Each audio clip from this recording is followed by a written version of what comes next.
بسم اللہ الرحمن الرحیم۔ نبی پاک صلی اللہ علیہ وسلم نے فرمایا، ایمان کے 70 سے کچھ زائد شعبے ہیں، ان میں سب سے بڑا کلمہ طیبہ لا الہ الا اللہ محمد الرسول اللہ، اور سب سے چھوٹی بات یہ ہے کہ راستے میں کوئی کانٹا، لکڑی، پتھر پڑا ہو جس سے کسی چلنے والے کو ایذا ہو سکے، اس کو ہٹا دے۔ اور شرم و حیا بھی ایمان کے شعبوں میں سے ایک شعبہ ہے۔ اس ارشاد نبوی سے معلوم ہوا کہ جب اتنی باتیں ایمان سے تعلق رکھتی ہیں تو پورا مسلمان وہی ہوگا جس میں سب باتیں ہوں گی، اور جس میں کوئی ایک بات ہو اور دوسری نہ ہو وہ ادھورا مسلمان ہے۔ یہ تو معلوم ہے کہ مسلمان پورا ہی ہونا ضروری ہے، اس لیے ہر ایک پر لازم ہے کہ ان سب باتوں کو اپنے اندر پیدا کرے اور کوشش کرے کہ کسی بات کی کسر نہ رہ جائے۔ اب ہم ایمان کے شعبوں کو ذکر کر دیتے ہیں تاکہ کوئی بھی فرد اپنا احوال ان شعبوں سے ملا کے دیکھتا رہے اور اپنی اصلاح کی کوشش کرتا رہے۔ یہ کل 77 ہیں، 30 کا تعلق دل سے ہے۔ مثلا پہلی سب سے اہم ترین چیز اللہ تبارک و تعالی پر ایمان لانا، یہ اعتقاد رکھنا کہ اللہ تعالیٰ کے سوا سب چیزیں پہلے موجود نہ تھیں، پھر اللہ تعالیٰ کے پیدا کرنے سے پیدا ہوئیں۔ یہ یقین کرنا کہ فرشتے موجود ہیں، یہ یقین کرنا کہ اللہ تعالیٰ نے جتنی کتابیں پیغمبروں پر اتاری ہیں وہ سب سچی ہیں، البتہ اب چونکہ قرآن مجید کے سوا دوسری کتابیں اصل حالت میں محفوظ نہیں، اس لیے ان پر عمل نہیں رہا۔ یہ یقین کرنا کہ سب پیغمبر سچے ہیں، البتہ اب صرف نبی پاک صلی اللہ علیہ وسلم کے طریقے پر چلنے کا حکم ہے۔ یہ یقین کرنا کہ اللہ تعالیٰ کو سب باتوں کی پہلے ہی سے خبر ہے اور جو ان کو منظور ہوتا ہے وہی ہوتا ہے۔ یہ یقین کرنا کہ قیامت آنے والی ہے، جنت کو ماننا،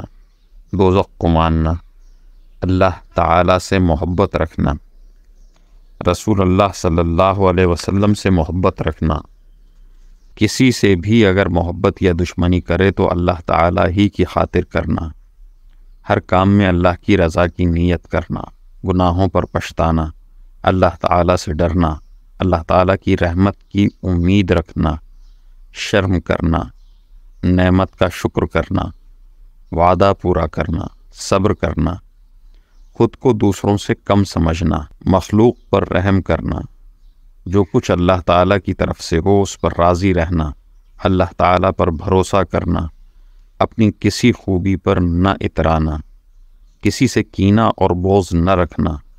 حسد نہ کرنا، غصہ نہ کرنا، کسی کا برا نہ چاہنا، دنیا سے محبت نہ رکھنا۔ اب 7 باتیں وہ ذکر کی جا رہی ہیں جن کا تعلق زبان سے ہے۔ زبان سے کلمہ پڑھنا، قرآن شریف کی تلاوت کرنا، علم سیکھنا، علم سکھانا، دعا کرنا، اللہ تعالیٰ کا ذکر کرنا،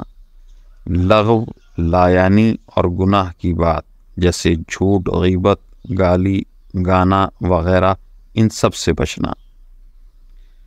اب آگے 40 باتیں وہ ذکر کی جا رہی ہیں جن کا تعلق انسان کے جسم سے ہے۔ مثلا وضو کرنا، غسل کرنا، کپڑے پاک رکھنا، نماز کا پابند رہنا، زکوٰۃ، صدقہ، فطرہ وغیرہ دینا، روزہ رکھنا، حج کرنا، اعتکاف کرنا، جہاں رہنے میں دین کا نقصان ہو وہاں سے ہجرت کرنا، نذر پوری کرنا، جائز کام کی قسم پوری کرنا، قسم توڑنے کے بعد اس کا کفارہ دینا، ستر چھپانا، قربانی کرنا، مردے کا کفن دفن کرنا، قرض خواہ کا قرض ادا کرنا، لین دین میں خلاف شرع باتوں سے بچنا، سچی گواہی کا نہ چھپانا، اگر نفس تقاضا کرے تو نکاح کر لینا، اپنے ماتحتوں کا حق ادا کرنا، ماں باپ کو آرام پہنچانا، اولاد کی پرورش کرنا، رشتہ داروں سے بدسلوکی نہ کرنا، آقا کی تابعداری کرنا، انصاف کرنا، مسلمانوں کی جماعت سے الگ کوئی طریقہ نہ نکالنا، جائز امور میں حاکم کی اطاعت کرنا، جھگڑنے والوں میں صلح کرا دینا، نیک کام میں مدد کرنا، نیکی کا حکم دینا، برائی سے روکنا، دین کے دشمنوں سے جہاد کرنا، امانت ادا کرنا، ضرورت والے کو قرضہ دے دینا، پڑوسی کا خیال رکھنا، حلال کمانا، شریعت کے مطابق خرچ کرنا، سلام کا جواب دینا، چھینکنے والے کو یرحمک اللہ کہنا، کسی کو ناحق تکلیف نہ دینا، خلاف شرع کھیل تماشوں سے بچنا، اور راستے میں سے ڈھیلا، پتھر، کانٹا، لکڑی وغیرہ جس سے ایذا پہنچنے کا خدشہ ہو ہٹا دینا۔